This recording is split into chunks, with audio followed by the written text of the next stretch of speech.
I came in as governor in 1979, and at that time there was a lot of talk about starting a state museum. We were having serious money trouble in the state at the time, and then we heard in 1981 that the old Columbia Mill, the Duck Mill, was closing down. They started talking about like $10 million to acquire it. I told them we didn't have any kind of money like that. Finally, Joe said, you know, if we give the mill to the state for a state museum, we would be very proud of that and have the mill for that purpose. And he said, I think we can just donate the mill. And I then agreed. That was a good idea. One of the challenges was to take a building that had lots of posts and columns in it and turn it into the big open spaces that we needed for the museum. We built around a lot of posts. We turned some of them into trees. We turned some of them into telephone poles. Many of them are just existing now and are still part of the building. And that, I think, is one of the neat things. You still realize as you walk through the museum and see the exhibit that you are in a textile mill that was built in 1894 and continues to function today as a state museum. There were great challenges that we had to overcome. The fact that people thought of museums as just a place where pictures were hung, and they didn't think of a museum as a place where you could have other kinds of things. And so we had to change that mindset. And the other thing was that we had to have a place that opened that with a bang.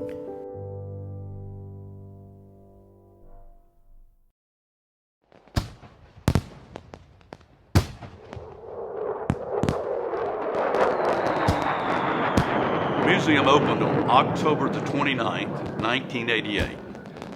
And we knew that there were going to be some parachuters coming. You could see them falling down, in various directions. They clipped the lines and the ribbons on the big banner that says State Museum, South Carolina State Museum opened.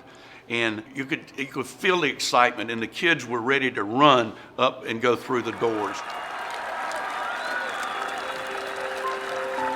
It gave the whole idea of a state museum impetus, because if we had opened with a few exhibits and it didn't go over well, it wouldn't have worked. Most state museums began 100 years ago and they had collections from somewhere. We started with an idea in 1973, so we had nothing when we started. One of the challenges in the exhibits was getting some of the things in the building. The best friend of Charleston, for example, the Hundley submarine, the best friend came up on the elevator.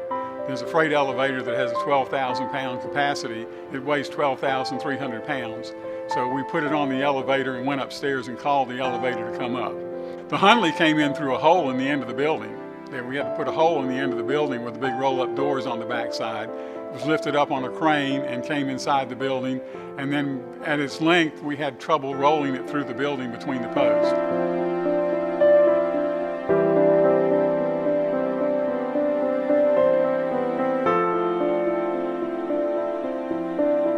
Of course, a museum tells stories using exhibits and artifacts.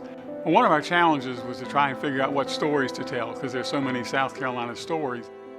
I was the only African American on the board at the time, and there was concern with the board that how would we treat slavery? Because the beginning of our state began with slaves. Somebody even suggested that maybe we should have a room where we should have the portraits of African Americans who made significant contributions to the museum, but I would have none of that.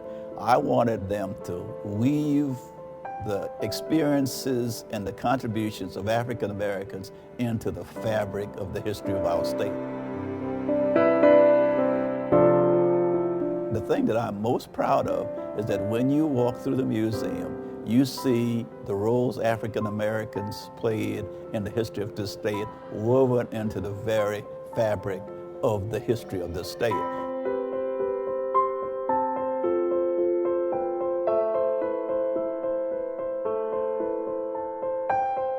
Museums can be mausoleums. In fact, Guy Liscombe was always concerned that our museum had something fresh going on. Guy and I would be walking together. He'd look over at that airplane from Clemson and he said, "You know, Leo, we need to get that propeller turning. We need to get that plane look like it's flying."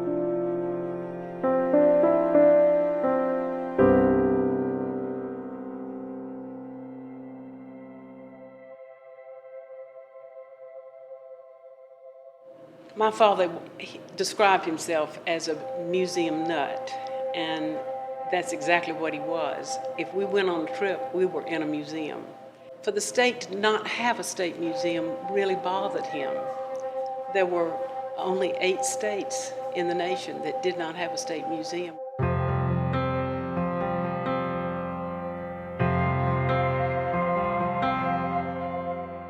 Once the idea of the State Museum came to the fore and he was appointed the commission chair, it was a perfect fit.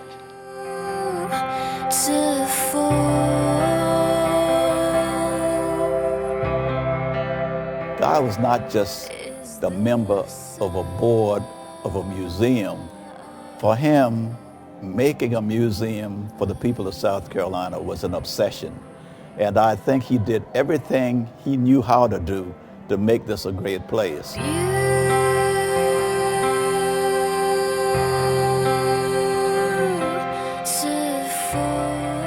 Today is about recognizing that we stand on the shoulders of giants from generations past, and stepping forward, we offer our shoulders to these new generations yet to come. That a child who's only known the concrete of our sidewalks or the asphalt of our city streets can someday gaze upon the heavens in awe and dare himself to reach for the stars.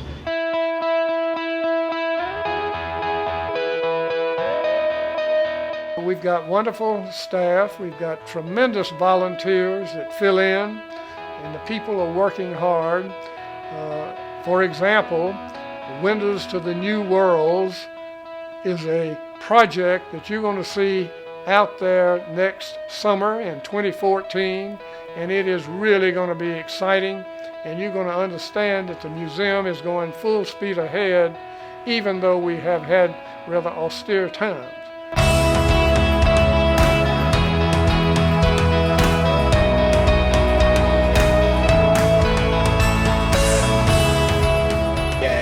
I tell you what, it's getting exciting to watch it come out of the ground, and as we say, watch it go vertical. When you start to see stuff coming up, you really get excited about what the potential can be, and you start to see things in real life that you envisioned for 10 to 12 years. As time goes on, and with the observatory, planetarium, and 4D theater that we will have as of next year, we know that we will have many other opportunities for programs and for changes in facilities and many things that will come about that will make us think beyond where we are now. And I hope all of us can remember that there are always opportunities that each of us can give to make this an even better place in the future.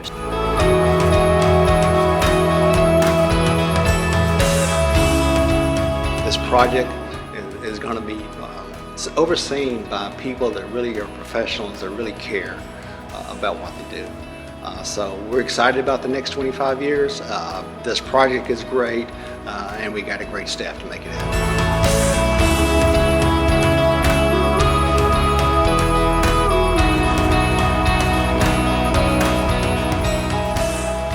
I remember one of our board meetings, I was just a little late and I came running through the front door and I saw this little guy. He was probably about this tall, and he was standing there, he was looking at our shark.